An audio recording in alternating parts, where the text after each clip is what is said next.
Yes, Kenya. Tamu sana, tamu sana, tamu sana, yes. In this video, I want us to listen to Nyandarua Women representative, Faith Gitau, as she tries to defend Ruto's government and more so on the rising cost of living. Listening to the lady, you can just see clearly how hard it is to defend Ruto's government. Listen to this before we continue. Nawasihi sana, musifadhaike moyo. All will be well. Yote yatakuwa sawa. Mafuta ndio imeongezwa, lakini sio Kenya tu peke yake. Ni ulimwengu wote. Sio sisi tu peke yetu. Na hii serikali yetu for the last 1 year tumefanya mengi na shida mingi tuko nazo, lakini kuna zile vitu tumefanya na zinaonekana. Kama pesa ya wazee ndio hiyo. Kila mtu sasa ambaye amefikisha 70 years atakuwa akipewa pesa yake. Na hii serikali ya William Samoei Ruto wamesema wale watu watakuwa wakipata mshahara ya kwanza ni wale wazee. Watakuwa wakipata pesa yao kwanza na sisi tunalipwa baadaye. Kwa hivyo sisi tunawajali.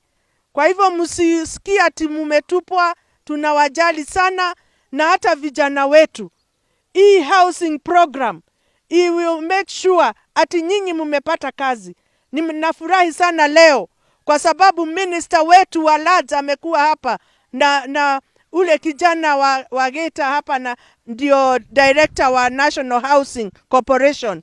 Wameanzisha hii mradi ya nyumba hapa Olkalau. Kwa hivyo tunasema more than 2,000 youths wataandikwa hapo, watafanya kazi. Na tutahakikisha vijana wetu wamepata kazi hapa Nyandarua.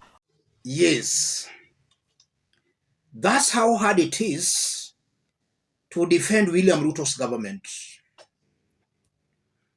You are seeing the women rep trying very hard to defend the government, but the things she's mentioning are very laughable. Pesa kwa wazee has always been there. In fact, it's William Ruto's government that tried doing away with it, and they have been delaying the payments. When she talks about housing, that's laughable.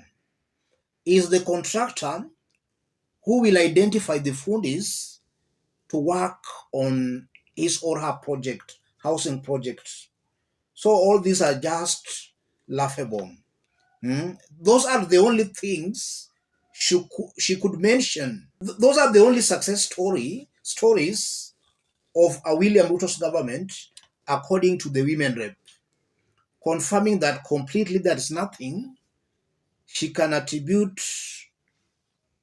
positively to Ruto's government. I want us to dig deep into that, and even from the mood of the audience she's addressing, the mood itself is very telling. I want us to dig deep into that for Kenyans to understand what's happening behind the scenes and why Ruto and his team should stop this nonsense of saying it's a global issue. It's not a global issue. Before we do that, let me thank some of our fans here who have sent their contributions. As at of now, we have raised 55,000 Kenyan shillings. We started the fundraising yesterday. We aim at raising 100,000 Kenya shillings that will enable us here buy a good quality camera that will enable us bring you good quality videos. Let me thank Abel Onsoti. Abel, thank you. Let me thank Frederick Chege from USA. Thank you, Frederick. Let me thank Catherine Mribu. Thank you, Catherine.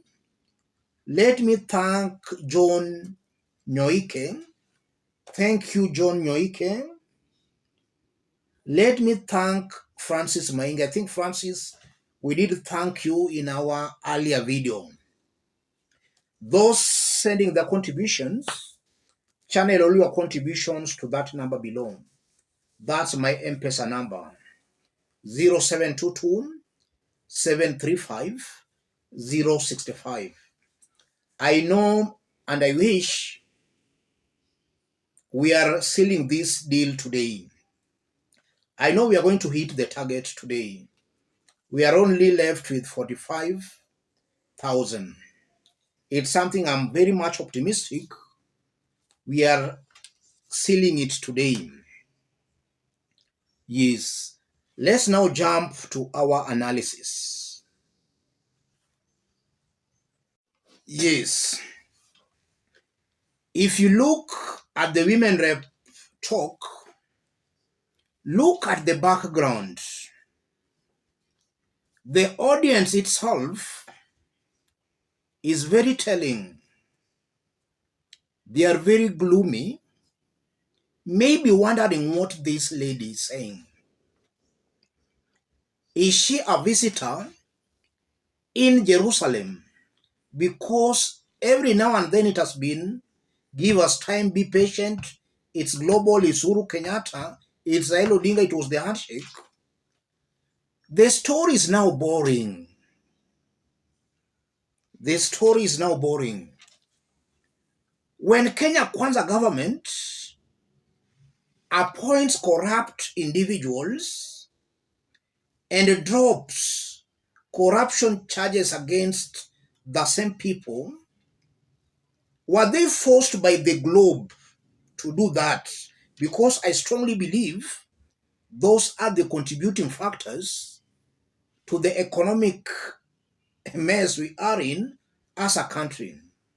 When you appoint corrupt individuals into government, when you increase the size of the government, appointing more permanent secretaries, CSSs. In fact, the thing is, the issue is still in court, but from reliable sources, some are going on with their work. When you do all that, when you create additional positions, has the globe forced you to do that? Those are the contributing factors. When you appoint only your tribesmen and women into government, nepotism, tribalism, those individuals can't work professionally.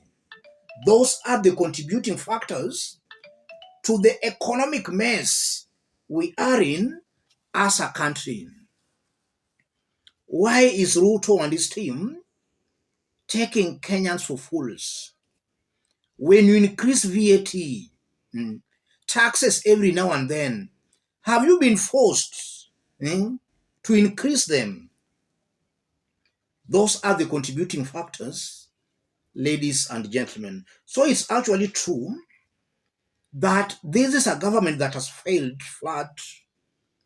There is no success story any leader can stand in the open to actually tell Kenyans that in the 1 year, this is what Kenya Kwanza has done.